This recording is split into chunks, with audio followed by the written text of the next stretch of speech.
Yeah, we lost. And let's talk about it. So গতকালকে CBI এবং বার্সেলোনার ম্যাচে সিবিআই বার্সেলোনাকে হারিয়েছে 4-1 ব্যবধানে, যা কিনা আপনি হান্স ফ্লিকের বার্সেলোনার কাছ থেকে ভেবে এক্সপেক্ট করবেন না। বাট আমার মতে বার্সেলোনা 4-1 হারা ডিজার্ভ করতো না। বার্সেলোনা ডিজার্ভ করতো আমাদের 7-1, 8-1 এরকম হারা ডিজার্ভ করতো।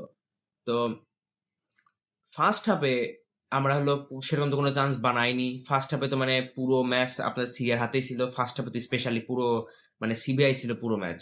তো আমার মনে হয় কি আমরা যে রেজাল্টটা আমরা প্রথম ফুল টাইমে যে রেজাল্টটা দেখছি সেটা হচ্ছে 4-1, সেই জিনিসটা ইজিলি আপনার ফার্স্ট হাফের মধ্যে সিবিআই করতে পারতো। স্পেশালি আপনি এক গোল বেশিও করতে পারতো, 5-1 হতে পারতো ফার্স্ট হাফের মধ্যে। সেকেন্ড হাফের তো কথা আমি বাদই দিচ্ছি। বাট আলটিমেটলি শেষ দিয়েই ছিল যে কিনা আমাদের আলটিমেটলি বাঁচিয়ে রাখছিল ফার্স্ট হাফের মধ্যে। সেকেন্ড হাফেও বা কি করবে ভাই, পুরো টিমই যখন আপনার আদমরা টাইপের খেলা পারফরমেন্স করে তখন আপনি কি করবেন? হান্সি ফ্লিক এবং অন্যান্য টপিকস নিয়ে কথা বলার আগে আমি কিছু বিষয় নিয়ে কথা বলতে চাই। সেটি হচ্ছে ভাই, আমি ফেরান টোরেস থেকে ডান, ঠিক আছে? ফেরান টোরেসকে মানে আমি দেখে অভ্যস্ত হয়ে গেছে। I can take Ferran Torres anymore, ঠিক আছে?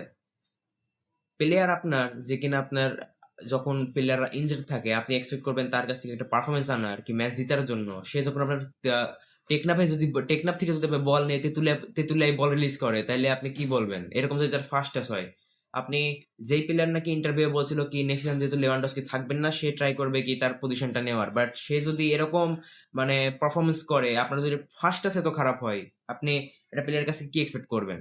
ঠিক আছে, একটা প্লেয়ারের কাছ থেকে আপনি যদি একটা ফার্স্ট প্লেয়ার ঠিক করে ফার্স্ট টাচ নিতে না পারে, একটা প্লেয়ার যদি প্রপার ফার্স্ট টাচ নিতে না পারে, প্রপার লেভেলে আপনার বলগুলোকে কন্ট্রোল না করতে পারে, আপনি সেই প্লেয়ারের কাছে কি এক্সপেক্ট করবেন? এরকমই আমার ড্যানি অলমো, আমরা লাস্ট সিজন থেকে 60 মিলিয়ন দিয়ে কিনেছিলাম, স্টিল ম্যাচে তার কোনো পারফরমেন্স আসছে না, ভালো পারফর্ম আসছে না। সে প্রেস করতে পারছে না, তার মধ্যে সেই ইন্টেন্সিটিটা নেই, সে এরকম বল ঠিক করে টাচ নিতে পারছে না। সে এইভাবে পারফর্ম করলে তো হবে না, ঠিক না?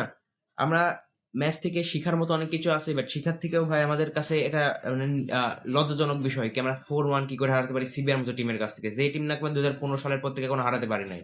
আর তার কাছে আমরা হারলাম কেমনে? পুরো মুখ কালো করে হারলাম, এরকম করে হারছে আমরা বার্সেলোনা। আর how was bad, Kounde was bad. তারপরে আপনার ফেরান টোরেস তো কথা বললামই, খারাপ। ড্যানি অলমো খারাপ। খালি কয়েকটা প্লেয়ার আমার সামনে দেখার মতো ভালো খেলেছে, সেটা হচ্ছে ফ্র্যাঙ্কি ডিয়ং, যে নিজের মতো ট্রাই করেছিল। তারপর পেড্রি তো অলওয়েজ আছেই, এবং মার্কাস র্যাশফোর্ড। লেভানডস্কির কথা আমি তো বললাম ভাই, লেভানডস্কিও কালকে গত ম্যাচে একটা পেনাল্টি মিস করেছে। এমনি অন্যান্য ভাবেও তার সেরকম ভালো পারফর্ম আসে নাই, একটা বাদে, সেটা হচ্ছে রুনি বাগের একটা চান্স ছিল, সেই চান্স বাদে তারও পারফরমেন্স ভালো আসে নাই। ফেরান টোরেস বা ড্যানি অলমোর কথা শেষ। আই মিন, আর কি বলবো এরকম অবস্থা নেই যদি টিমের মধ্যে আবার পারফর্ম না করতে পারে। লোকজন বলছে কি হান্সি ফ্লিকের সমস্যা, হান্সি ফ্লিক কেন হাইলাইন খেলায়? গাইস, যারা হান্সি ফ্লিককে ফলো করে আসছে তার বাইনারিরা থেকে, তারা খুব ভালো করে জানে হান্সি ফ্লিক কিরকম একটা ম্যানেজার। সে হাই রিস্ক হাই ওয়ার্ড খেলায়। হাই রিস্ক কখন? সবসময় হাই রিস্ক, কারণ হান্সি ফ্লিক অলওয়েজ হাইলাইন খেলাবে, আর হাইলাইন মানে হাই রিস্ক। কি আপনার যদি ডিফেন্স একটু গরমিল করে, আপনার ওই সেরকম আপনাকে ওই রকম প্রাইস পে করতে হবে। আর রেওয়ার্ড কখন আসে? রেওয়ার্ড আসে যখন আপনি ওই মানে ওভার স্কোর গুলো করবেন, আপনি যখন তার অপোনেন্টের উপরে বেশি গোল করবেন। কারণ এটা আমরা লাস্ট সিজনে দেখছি কি হান্সি ফ্লিক এটা ম্যাটার করে না কি আমরা কয়টা গোল কনসিড করলাম, ডিপেন্ড করে আমরা কয়টা গোল স্কোর করলাম। আর স্কোর করার জন্য আমার প্রয়োজন হবে কি আপনার প্লেয়ারের মধ্যে সেই লিথাল অ্যাটাকটা প্রয়োজন হবে, সেই ক্লিনিক্যালনেসটা প্রয়োজন হবে, যা কিনা আমি প্রত্যেকবার বসছি। পিএসজির ম্যাচ আমি বলছি, পিএসজির আগে সোসিয়েদাদের ম্যাচ আগে বলছি কি আপনারা এইভাবে চান্স মিস করতে পারবেন না, সব ম্যাচের চান্স এরকম মিস করা যাবে না, ইজি চান্স তো মিস করা যাবেই না। আর যা কিনা আমরা গতকালের ম্যাচে তো দেখলামই, খালি রাশফোর্ড একটা গোল করেছিল, রাশফোর্ডের অন্য অনেক চান্স মিস, রুনি বাগদের চান্স মিস, লেভানডস্কির পেনাল্টি মিস, ফেরান টোরেসের কতগুলো চান্স মিস। এরকম যদি করা হয় তাহলে তো কি হবে? এরকম কি যে এরকম পারফর্ম করে লাভ কি? যে হাইল্যান্ড খেলে লাভ কি? কি আপনারা যদি গোলই না করতে পারেন? সো এই জন্য মানুষজনকে হান্সি ফ্লিক কল আউট করছে কি হাইল্যান্ড কেন খেলাচ্ছে, আমরা গোল কেন কনসিড করছে?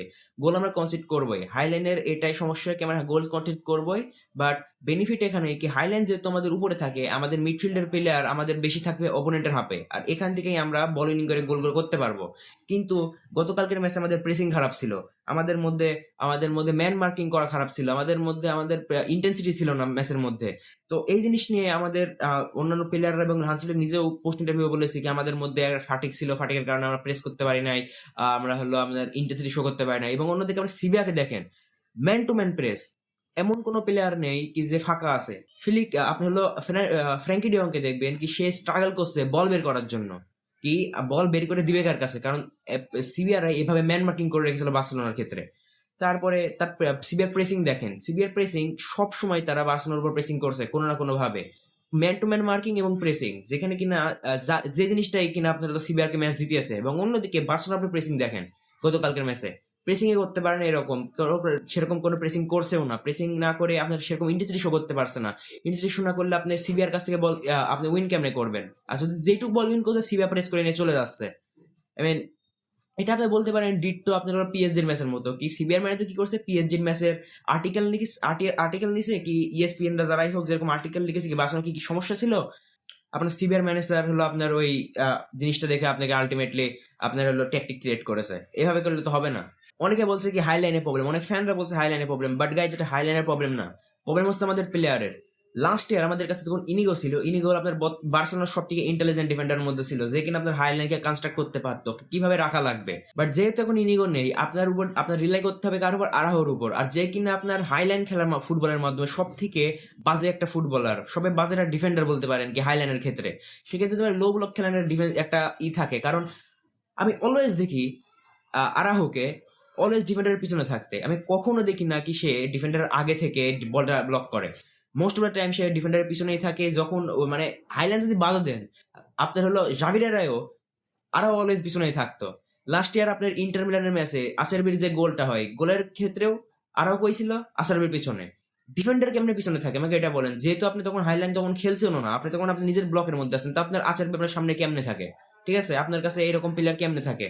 আমাদের প্রবলেম হচ্ছে আমাদের ডিফেন্সকে ইমপ্রুভ করা লাগবে। কারণ আপনি ডিফেন্সের একটা দেখেন, আমরা আগের যখন হাই লাইন খেলতাম লম্বা একটা লাইন করে রাখতাম যাতে অপোনেন্ট গুলো অফসাইড হয়। এখন আমাদের ডিফেন্স লাইন দেখেন কি, ডিফেন্সের মধ্যে কোনো কোঅর্ডিনেশন নেই। আর আপনার যখন ইনিগো মার্টিনেজ ছিল তখন ডিফেন্স লাইনের কোঅর্ডিনেশন ছিল, বাট এখন আমাদের কোঅর্ডিনেটর আমাদের কাছে নেই। আমাদের কাছে যে ইনিগো মার্টিনেজ যে কিনা কোঅর্ডিনেট করে সে নেই। পাও কুবার্সি আছে, বাট পাও কুবার্সি ইয়াং, ঠিক আছে। লাস্ট সিজন পাও কুবার্সিকেও আপনাকে কোঅর্ডিনেট করতো আপনার ইনিগো মার্টিনেজে। এখন আরাও আছে যে কিনা নিজে কোঅর্ডিনেট করতে পারে না। কুন্ডে তো বলবো না ভাই, কুন্ডে এখন বর্তমানে ফর্মে নেই। জেরার্ড মার্টিন ভাই আপনি অলওয়েজ জানি ডিফেন্সিভলি অতটা ভালো না, বাট স্টিল সে ইমপ্রুভ করছে, বাট সে অতটা ভালো না কি আপনার একটা ডিফেন্স লাইন কোঅর্ডিনেট করবে। অন্যদিকে বর্তমানে আমাদের কাছে তেমন আমাদের মেন প্লেয়ারও নেই, লামিন ইয়ামাল নেই, রাফিনিয়া নেই। আর আমরা এখানে রাফিনিয়ার মতো প্লেয়ার মিস করি, কারণ রাফিনিয়া যখন লাস্ট সিজনে এরকম অবস্থায় আমরা থাকতাম, আমরা যখন বল রাখতে পারতাম না, রাফিনিয়া কি করতো, তার আপনার হলো অফ দ্য মুভমেন্টের মাধ্যমে বার্সেলোনাকে খেলার মধ্যে আনতো।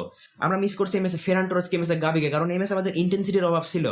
আর ইন্টেন্সিটি শো করে গাভির উপরে ভাই বার্সেলোনার মধ্যে কোনো সেরকম ইন্টেন্সিটি শো করার মতো কোনো প্লেয়ার নেই।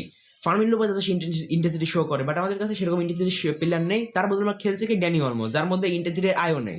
লাস্ট সিজন বার্সেলোনা যখন এরকম এটাকে আপনার হলো এরকম ডিফেন্সের এরকম সমস্যা পড়তো, কাউন্টার অ্যাটাকের সমস্যা পড়তো, বার্সেলোনার অ্যাটাকাররা কি করতো, ফল ব্যাক করতো। বাট যেহেতু তোমার কাছে রাফিনিয়া নেই ফল ব্যাক করার মতো, র্যাশফোর্ডকে আপনি যতই ভালো খেলেন ভাই, র্যাশফোর্ড এরকম ভাবে ফল ব্যাক করবে না। যেটুক করে তাও অনেক কিছুই, মানে যেটুক করে সে তার সেটা তো ন্যূনতম সে তার ম্যাক্সিমাম করার চেষ্টা করছে কি যতটুকু সে করতে পারে ফল ব্যাক। লামিন ইয়ামাল সেরকম ফল ব্যাক করে না। রুনি বাগ দিয়ে আজকের ম্যাচে যদিও লাস্টের দিকে নেমেছিল, ফার্স্ট ফেরান টোরেস আপনার ফল ব্যাক করতে পারে না, কারণ ভাই ফল ব্যাক করে কি হবে, আপনি বল বানিয়ে কি করবেন, আপনি ফল ব্যাক করে কি করবেন, আপনি যখন একটা বল আপনি পায়ে বলে রাখতে পারেন না। আজকের ম্যাচে ফ্র্যাঙ্কি ডিয়ং যখনই কারোর কাছে নিজের কাছে বল আসছিল, সে বল বের করে কাকে দিবে, ফেরান্টোরেসকে বল দিলে ফেরান্টোরেস কি করবে, বল নিয়ে তো সাথে সাথে বল নষ্ট করে দেয়, অন্য অপোনেন্টের হাতে দিয়ে দেয়। কয়েকটা চান্স ছিল আপনার পেড্রি কুবার্সিরা ভালো ভালো বল ফেরান্টোরেসকে বের করে দিয়েছিল, আলটিমেটলি চান্স ক্রিয়েট করার মতো বল কি করে, সে বল নষ্ট করে দেয়। এভাবে করলে ভাই আই মিন কিভাবে সম্ভব কি আপনি একটা এভাবে টিম নিয়ে আপনি কিভাবে একটা মানে চ্যাম্পিয়ন্স লিগের স্বপ্ন দেখেন কি, আপনার প্লেয়াররা কি করে একটা পাস নিতে পারছে না, একটা টাচ নিতে পারে না বলের উপরে। লাস্ট সিজনও আমরা এরকম মানে হারছি, ঠিক আছে। লাস্ট সিজন আমরা ওসাসুনার এগেইনস্টে হারছি, আমরা মোনাকোর এগেইনস্টে হারছি, ইন্টারের এগেইনস্টে হারছি, আরো লাগানিজের এগেইনস্টে হারছি, সোসিয়েদাদের এগেইনস্টে আমরা হারছিলাম। বাট এরকম হার কিন্তু মানে অ্যাকসেপ্টেবল না। এখন অনেকে বলবে ভাই আমরা লাস্ট সিজন ওসাসুনার এগেইনস্টে হেরেছিলাম 4-2-তে, বাট ওই ম্যাচে বার্সেলোনার মেইন টিম খেলেছিল না। ওই ম্যাচে সার্জি ডোমিঙ্গেজ, জেরার্ড মার্টিনের মতো প্লেয়াররা খেলেছিল, ইয়াং প্লেয়াররা খেলেছিল, বি টিম খেলেছিল এক প্রকার বলতে পারেন। যে কারণে ওই হারটা আমরা মানতে পারি কি আমাদের মানে মেইন টিম ছিল না। বাট এই ম্যাচে যেহেতু আমাদের মোস্ট অফ দ্য প্লেয়ার আমাদের মেইন টিমের প্লেয়ার, আমরা স্টিল 4-1 ডিফিট, 4-1 ডিফিট, ঠিক আছে। মানে আনএক্সেপ্টেবল একটা ডিফিট। কারণ কারণ কি, এটা হলো আপনার কোচের, আপনার হানসি ফ্লিকের ফল্ট না, এটা হচ্ছে আপনার প্লেয়ারের ফল্ট। কি প্লেয়াররা আপনার মানে ট্যাকটিক্সকে প্রপারলি বুঝতে পারেনি, তারা ডিফেন্স লাইনকে কন্ট্যাক্ট করতে পারেনি, তাদের মধ্যে প্লেয়ারের মধ্যে সেই গোল করার মতো ইন্টেন্সিটিটা নেই। লেভানডস্কি একটা পেনাল্টি মিস করে দেয়, বাট এখানে আমি কি বলবো ভাই, পেনাল্টি একটা চান্স পেয়েছেন, এখন আবার পেনাল্টি মিস করে দিয়েছেন, আমি এখন কি বলবো কি লেভানডস্কি বেঁচে দেন? যদি লেভানডস্কি বেঁচে দিয়ে পেনাল্টি আর কে নেবে, কি এরকম নেওয়ার মতো প্লেয়ার আছে? র্যাশফোর্ড শুধু ছিল, বাট তেমন কি প্লেয়ার আছে আর বার্সেলোনায়? বর্তমানে আমাদের কাছে যা আছে লেভানডস্কি আছে। আপনি লেভানডস্কি ভাই সব থেকে এক্সপিরিয়েন্স প্লেয়ার, মিস করুক গোল করুক আপনি তার উপরে রিলাই করবেন কি পেনাল্টির সময় সেই জন্য গোলটা করে। আর সিবিআর যে গোলগুলো, সিবিআর গোলগুলো দেখেন, সিবিআর প্রত্যেকটা প্লেয়ার হয়তো সামনে একটা প্লেয়ার, একটা না একটা প্লেয়ার অফসাইড থাকবে, যখনই সে অফসাইড থাকবে বার্সেলোনার প্লেয়াররা যেই আপনার ওকে কভার করতে যাবে ইনভিয়ান্ট রান নিয়ে, আপনার হলো একটা ডিফেন্ডার, একটা হলো ফুল ব্যাক বা অন্য কোনো প্লেয়ার আপনার ইনভিয়ান্ট রান নিয়ে আপনার অনসাইড হয়ে বলটা নিয়ে যে গোল করে দিচ্ছে, যা কিনা আমরা এই ম্যাচে তিনটা গোলে এরকমই দেখেছি। পেনাল্টি বাদে তিনটা গোলে আমরা এভাবেই দেখছি কি আপনার ওসাসুনা বলে কেন আপনার সেভিয়ার প্লেয়ার অফসাইড এবং আপনার হলো ইনভেন্ট রান নিয়ে একটা প্লেয়ার এসে আপনার হলো গোলটা করে দিয়ে চলে যাচ্ছে। কিভাবে? কারণ আপনার হলো প্লেয়ার তখন অনসাইড। লাস্ট আমরা এই জিনিসটা দেখেছিলাম আপনার ইন্টারের ম্যাচে, আটলেটিকো মাদ্রিদ এরকম করেছিল, মোনাকো এরকম করেছিল লাস্ট সিজন। বাট যেহেতু ওই সিজন আপনার হলো বার্সেলোনার হান্সি ফ্লিকের প্রথম সিজন ছিল, অনেক টিমরা এরকম বুঝতে পারেনি, বাট সেকেন্ড সিজন আমরা এরকম বুঝে খেলবে কি, অনেকে বুঝে খেলবে কি হান্সি ফ্লিক এরকম খেললে আমরা অফসাইডকে কিভাবে বিট করতে পারবো। আমরা এই সিজন কিন্তু পিএসজির ম্যাচে এরকম দেখছি, পিএসজি কিন্তু তার সেকেন্ড গোলটা এভাবে করেছিল অফসাইড বিট করে, সিবিআই ম্যাচে করেছিল, তার আগের ম্যাচেও বার্সেলোনা ম্যাক্সিমাম গোল এই সিজন ওইভাবে কনসিড করেছে কি অপোনেন্ট প্লেয়ার অফসাইড থেকে একটা প্লেয়ার অফসাইড থাকবে এবং একটা প্লেয়ার আপনার ইনভ্যান রান নিয়ে গোল করে দিয়ে চলে যাবে। আই মিন এই জিনিসটাকে ফিক্স করা লাগবে, কারণ এই জিনিসটা আমি লাগাতার 3-4 ম্যাচ এভাবে দেখে আসছি কি বার্সেলোনা এইভাবে গোল কনসিড করে আসছে কি আপনার ইনভ্যান রান নিয়ে। কিন্তু আমরা যদি বার্সেলোনার দেখেন, বার্সেলোনা কিন্তু ওই ম্যাচকে কভার করে না যেখানে ইনভ্যান রান নেয়, বার্সেলোনা ওই প্লেয়ারকে কভার না করে কি করে 3-4টা প্লেয়ার একটা প্লেয়ারের উপরে যাচ্ছে, এই সাইডে যে আপনার প্লেয়ার ফাঁকা পড়ে আছে এই জিনিসকে এই প্লেয়ার এগুলোকে দেখবে কে? ঠিক না? হান্সি ফ্লিককেও কিছু কিছু জিনিস ঠিক করা লাগবে। এমন বলছেন না কি হান্সি ফ্লিক একদমই কিছু ভুল নাই, হান্সি ফ্লিকেরও কিছু ভুল আছে যা কিনা আপনার হান্সি ফ্লিক ঠিক করা লাগবে। আর এখন আমার মধ্যে টাইমও আছে, কারণ এটা অনেক আর্লি একটা সিজন। সো আর্লি সিজনে এরকম আসার প্রয়োজন আছে, হান্সি ফ্লিক আসার কি শিখতে পারবে। কারণ লাস্ট সিজন আপনি যখন দেখেন আপনার এই নভেম্বরের সময় যখন বার্সেলোনা একের পর এক পয়েন্ট ড্রপ করছিল, ম্যাচ হারছিল, ড্র করছিল, তারপর থেকে বার্সেলোনা যখন একটু আপনার হলো তারপরে সিজন ডিসেম্বর থেকে বার্সেলোনা কিন্তু তাদের একটা ফর্মে চলে আসে, বার্সেলোনা একটা ভালো ফর্মে চলে আসে, তারাও আপনার হলো পুরাতন মিস্টেক থেকে শিখে আসে।